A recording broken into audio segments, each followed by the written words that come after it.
Hello and welcome back or welcome. This is your first time. So we're going to look at the biblical no.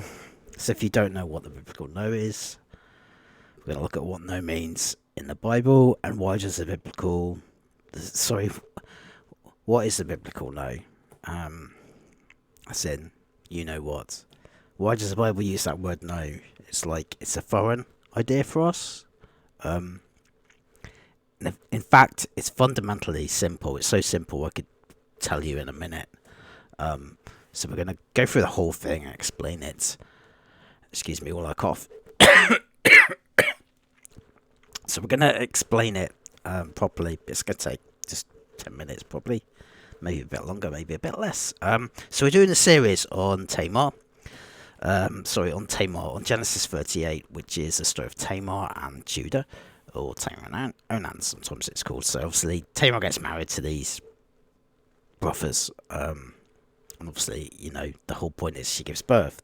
They basically conceive. You know what the conception act is. You don't need me to tell you. I'm trying to keep this PG-13 so it doesn't get banned by YouTube, which could be proved to be difficult algorithmically. So we're not going to use that language. But actually, why not? That's the kind of the Bible's quite upfront about that. So, obviously, they have to, you know what, in Genesis 38, because she ends up conceiving. So, this is just a simple video. It's kind of an off-spin from that series. So, if you haven't come from that series, you might want to check it out. But this simply is just a video on the biblical no. So, I'm going to kind of explain very briefly how you go about a word study, because the whole answer is in the Hebrew. If you don't understand the Hebrew correctly, you're never going to get it, which is why no one actually knows. And the irony is, it couldn't be simpler, really. So, you find a word, you find the Strong's H number, and then find the root of that. If that isn't the root, so this is the root, H3045. Generally, where the root's not used, there are variations, but they're very similar to the root.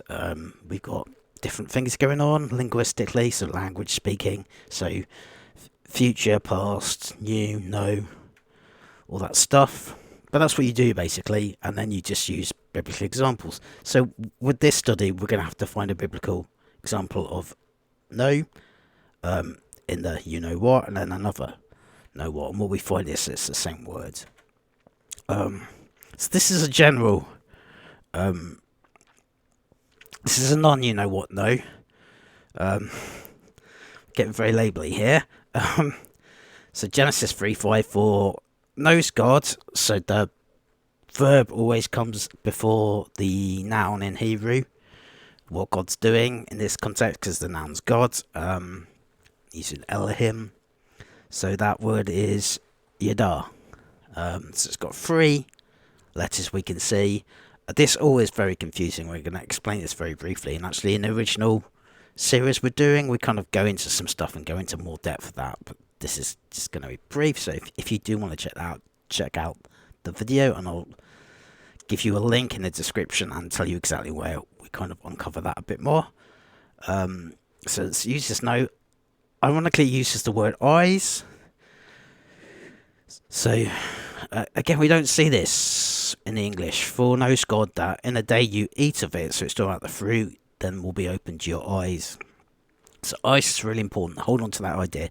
And that word is spelled. I'm trying to work out what the spelling is off the cuff and how you would pronounce it.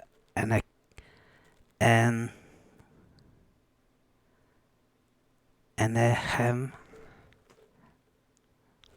would be, I think, how you pronounce it. So it looks like E vowel points, and looks like the yods are vowel point replacements, because they've got no vowel points underneath them. If you've done our previous studies, if you don't understand that, just ignore it. So this is the biblical no, and Adam knew Eve, his wife. So ironically, Eve's one of the worst transliterations in Hebrew. It's not Eve at all, it's Hava.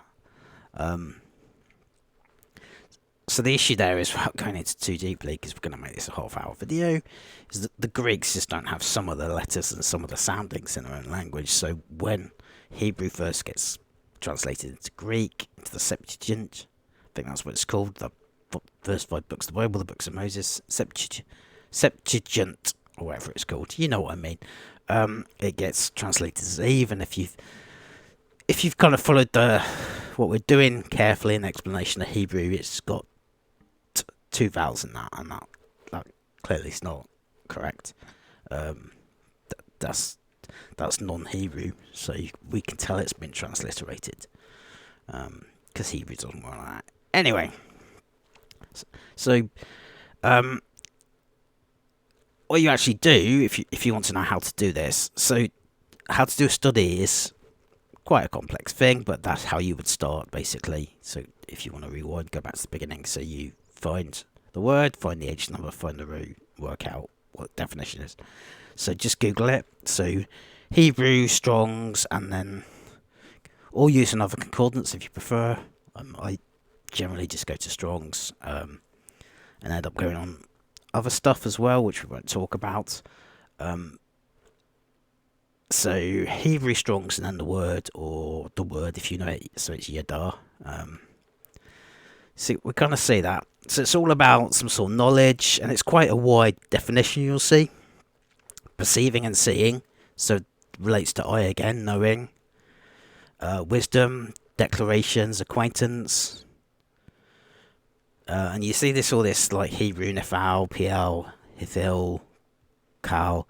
Don't worry about that now if you want to get into that stuff. It's just different terms that mean different things. So without getting into it, it can mean like, for example, if I mean, I don't even remember which one it is, but one of them will be an action word, one of them may be a verb or something. It's just a language thing, and actually I don't think it's that incredibly helpful to know what all that is. It doesn't really give you much more deeper understanding, but anyway, to know. This is the Jeff Benner approach, using the picture graphs. If you don't understand what picture graphs are, I'm going to explain it. But this is a much more, it's a much more, what is it a much more? So it's kind of unique from how, so it's approaching and the words and the letters in the words as pictures. It's much more basic. It's very much another way of interpreting, which we've discussed. Again, if you kind of don't understand that, we're going to go through it in a minute. And then if you want to go deeper, you can watch one of the videos we've done. It's just very different, actually. That's probably the first thing to say. So the basic explanation is it's a picture of a door. So the D in it is a door, which we'll find out why it's a door in a bit. The O is a picture of the eye. So it's actually an A. Is that right? Yeah, it's pronounced an A, but looks a bit like an O. Through the eyes, one experiences his world. This is the definition and learns from it. Combine these pictures mean the door or the eye.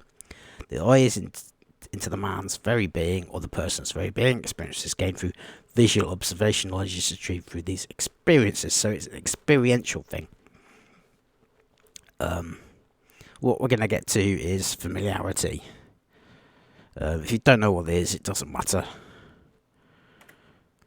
So basically, we discussed this more thoroughly in the video that I've, said we've done. So there is a Hebrew alphabet. The Hebrew alphabet today is the same as it ever was, as far as we know and understand. From what we know and understand, there are 3 different versions of the alphabet.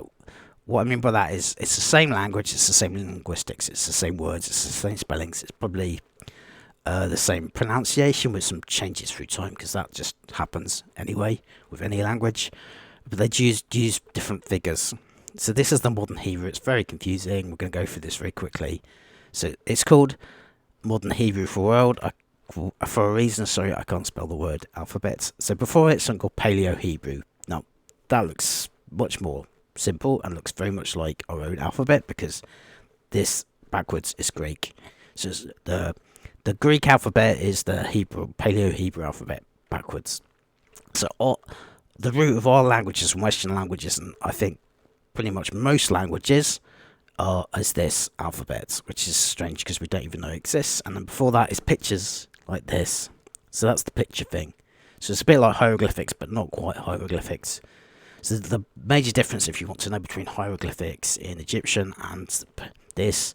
So this I don't think has a name, but it's generally just called pictographic Hebrew because it's pictures or graphics. I presume the Hebrews give it their own name.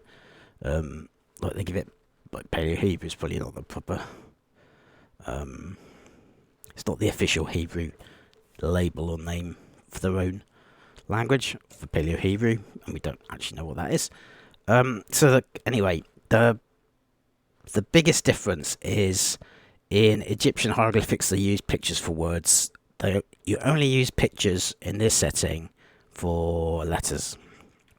So we talked about 2 3-letter roots. Obviously you need 2 or 3 letters in a word, so you get 2 3 symbols. So that's the same for yada or knowledge.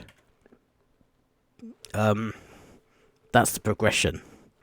So we talked about actually our own alphabet comes from this. So you see the transgression. If you want to pause the video, you can. I'm not going to go into that. So Jesus actually talks about this idea of the eye is the lamp of the body.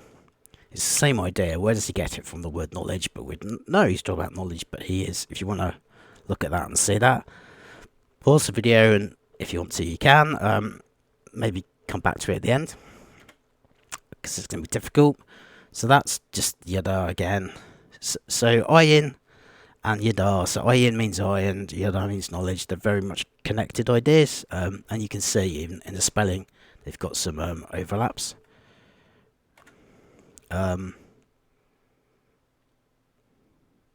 There's the different roots, so you can see there's some of the variations. So if we go back to the beginning, we say it's a picture. Yeah, so each letter's a picture. It's a 3-letter root word in Hebrew. It's got 3 pictures, so we can fundamentally interpret those pictures.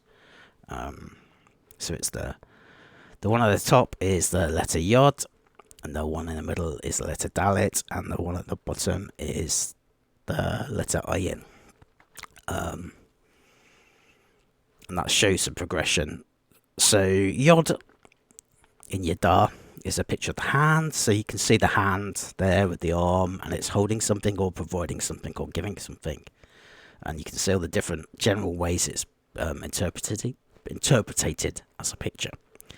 So actually what we said in the other video is these pictures are particularly chosen for a reason, for the meaning of the word. So we draw out the meaning of the word from the picture graph, and obviously we completely lose that. Actually, as far as I understand, Hebrew is the only language that does this, so it's completely unique. This is the hand that gives, the Dalet is a door. It looks funny. You can see why it's a D. You can see why the Yada's a Y, and you can see why Ayin is a kind of AEO. So we won't go into this, but some letters in the Hebrew alphabet can be pronounced as vowels, so Ayin is one. That's a much bigger story. So we've got a picture for hand, a picture for door, a picture of an eye. So that's where we get eye to the door. So Yod, ironically, the letter Yod, so the hand again, is spelled Yod Dalet. So we've actually got the whole Hebrew word in there. So if you don't understand that, don't worry. If you want to understand that, go to the previous video. We'll explain that a bit better. So this is what knowledge truly is.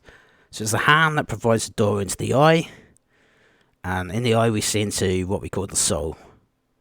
So specifically being so close to someone so you can see in their eyes, that is what the biblical definition of knowledge is. Hence Adam knew Eve. It's about knowledge, yes, but it's about intimate knowledge. It's about knowing someone intimately.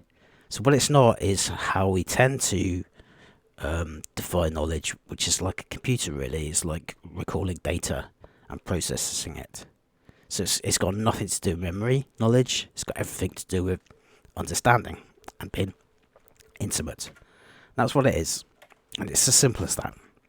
So if you want to review and go back, feel free, but it's as simple as that.